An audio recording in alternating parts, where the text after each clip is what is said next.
Selamat pagi, kami dari kelompok 4 akan mempresentasikan hasil kerja kelompok kami dengan mata kuliah Filsafat Pendidikan dengan judul materi Realisme dan Implikasinya Terhadap Pendidikan. Sebelum ke pembahasan selanjutnya, izinkan kami untuk memperkenalkan diri. Perkenalkan, nama saya Krismas Ayu Utami. Saya Media Kutesa. Saya Angelina Epifania. Pengertian realisme. Menurut Mutmin Yeli tahun 2011 mengatakan bahwa realisme merupakan ajaran filsafat yang menganggap bahwa kebenaran merupakan gambaran nyata atau saliman sebenarnya dari dunia realitas, dari dunia gagasan yang ada dipikirkan seseorang. Sedangkan menurut Hakim dalam Gandhi tahun 2017 mengatakan bahwa realisme merupakan kecenderungannya seseorang untuk menjaga diri, memberi batasan terhadap suatu hal agar seseorang dapat mengetahui bahwa tidak semua persoalan dapat diberikan intervensi dalam memberi sebuah keputusan dan objek-objek sekitar. Filosofis yang menegaskan: 1. Keberadaan objektif dunia dan makhluk di dalamnya dan hubungan antara makhluk-makhluk ini terlepas dari pengetahuan dan keinginan manusia. 2. Kemampuan mengetahui benda-benda sebagaimana adanya. 3. Perlunya kesesuaian dengan realitas objektif dalam perilaku manusia. Yang ke B, tokoh-tokoh pengetus aliran filsafat realisme. Aristoteles adalah murid Plato yang sangat kritis. Ia menunjukkan kepada gurunya bahwa ia sangat mencintai kebenaran, sehingga ia mengkritik gurunya Plato yang berpandangan bahwa hakikat segala sesuatu adalah idea terlepas dari pengetahuan hasil indera.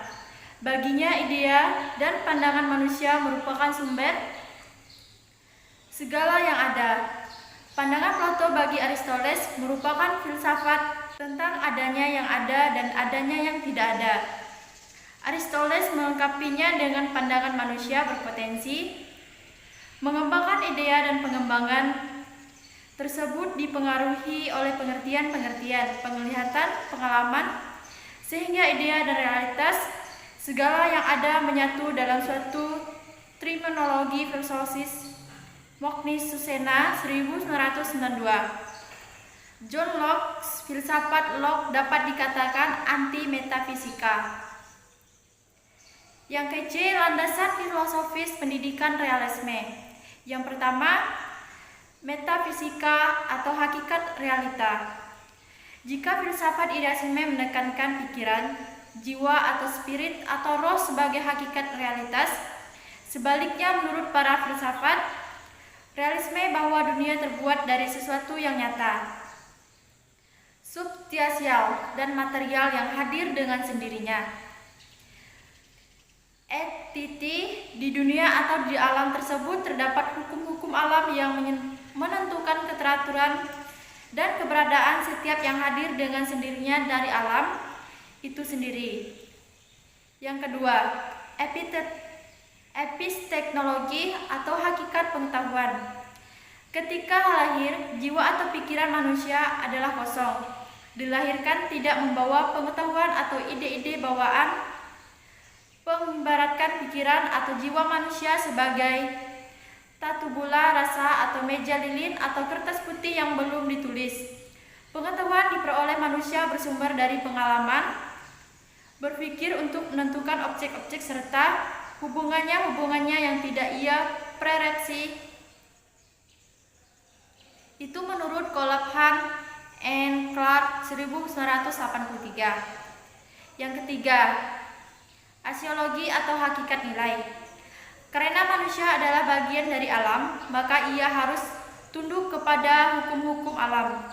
Demikian pula masyarakat. Hal ini sebagaimana ditemukan Edward J. Power 1982, bahwa tingkah laku manusia diatur oleh hukum alam dan pada tingkat yang lebih rendah diuji melalui konversi atau kebiasaan dan adat dengan nilai-nilai umum masyarakatnya.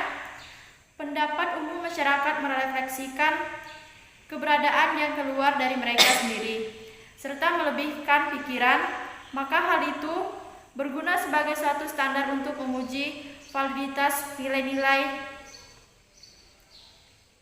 menurut Kolahan NK 1983.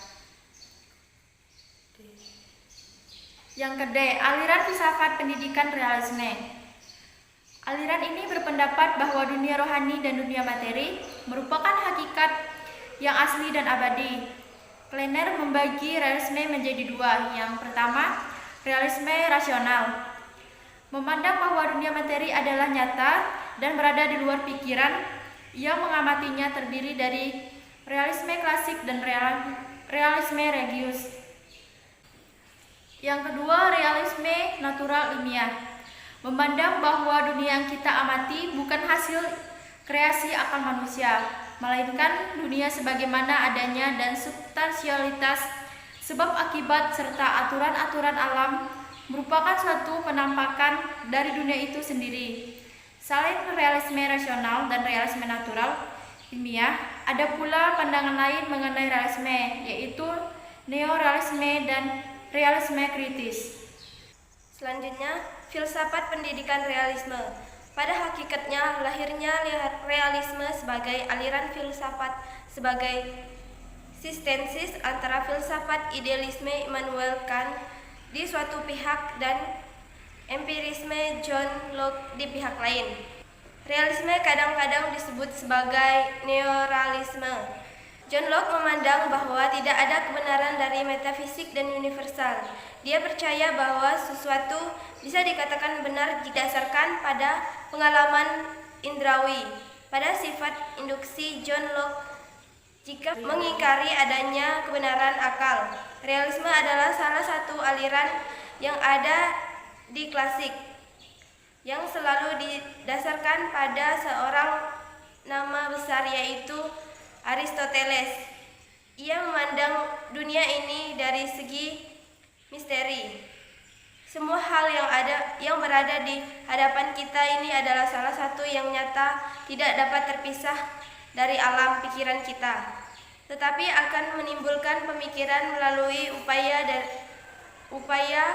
yang selektif mengenai setiap pengalaman kehidupan melalui pemanfaatan kegunaan pikiran, sehingga realitas berada pada awal alamiah, sehingga bisa dikatakan segala sesuatu berada pada wujud alamiah. Kemudian bisa dikatakan semua hal dapat terpisah dari alam. F. Aksiologi realisme. Aspek aksioma memiliki banyak implikasi bagi ranah nilai pernyataan. Yang mendasar adalah apakah nilai itu mutlak dan relatif. Masalah nilai sangat penting pada konteks filsafat pendidikan. Pendidikan bukan hanya proses pemberian pengetahuan, tetapi juga proses pembentukan nilai. Dari segi nilai, dari sudut pandang realitas, nilai dianggap mutlak dan abadi, tetapi selalu mengikuti hukum alam yang berlaku. Aspek aksioma mempunyai banyak pengaruh di ranah nilai. Pernyataan berdasarkan apakah nilai mutlak atau cukup. Masalah nilai sangat krusial dalam konteks filsafat pendidikan. Pendidikan bukan hanya proses pemberian pengetahuan, namun juga proses pembentukan nilai. Ketika berbicara tentang nilai, pandangan realistis adalah bahwa nilai itu mutlak dan abadi, tetapi selalu mematuhi hukum alam yang berlaku. Menjelaskan realitas objek dunia dikatakan dasar. Ini dapat dipahami secara luas dan asumsi bahwa realitas dikembangkan secara objek oleh sains dan dibutuhkan pemahaman manusia tentangnya. G. Implikasi realisme dan idealisme. Implikasi realisme. Tujuan pendidikan bertujuan untuk menyesuaikan diri dalam hidup dan mampu melaksanakan tanggung jawab sosial. Kurikulum. Isi pendidikan. Kurikulum harus bersifat komprehensif yang berisi sains, matematika, ilmu-ilmu kemanusiaan, dan ilmu sosial, serta nilai-nilai kurikulum mengandung unsur-unsur pendidikan liberal dan pendidikan praktis. Kurikulum organisasi menurut mata pelajaran subjek mater dan berpusat pada materi pembelajaran subjek kontrak. Metode-metode hendaknya bersifat logis dan psikologis. Pembahasan merupakan metode utama bagi penganut realisme. Peranan pendidikan peserta didik. Pendidik adalah utama bagi penuntut realisme. Peran pendidik dan peserta didik. Pendidik adalah pengelola kegiatan belajar mengajar. Classroom is teacher content. Pendidik harus menguasai pengetahuan yang mungkin berubah, menguasai keterampilan, teknik-teknik mengajar dengan kewenangan menurut prestasi siswa. Sedangkan peserta didik berperan untuk menguasai pengetahuan, taat pada aturan, dan berdisiplin. Orientasi pendidikan realisme adalah esensialisme. 2. Implikasi idealisme. Tujuan pendidikan: pembentukan karakter, pengembangan bakat instansi, dan kebajikan sosial. Kurikulum atau isi pendidikan: pengembangan kemampuan berpikir melalui pendidikan liberal, penyiapan keterampilan bekerja, sesuatu mata pencarian melalui pendidikan praktis. Metode pendidikan: metode yang diutamakan adalah metode dialektik, namun demikian tiap metode yang mendorong belajar dapat diterima dan cenderung mengabaikan dasar-dasar fisiologis untuk belajar. Peran pendidik dan peserta didik. Pendidik bertanggung jawab untuk menciptakan lingkungan pendidik bagi peserta didik.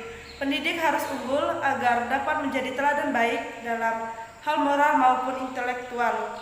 Sedangkan peserta didik bebas mengembangkan kepribadian dan bakatnya, bekerja sama, dan mengikuti proses alami dari perkembangan instansi.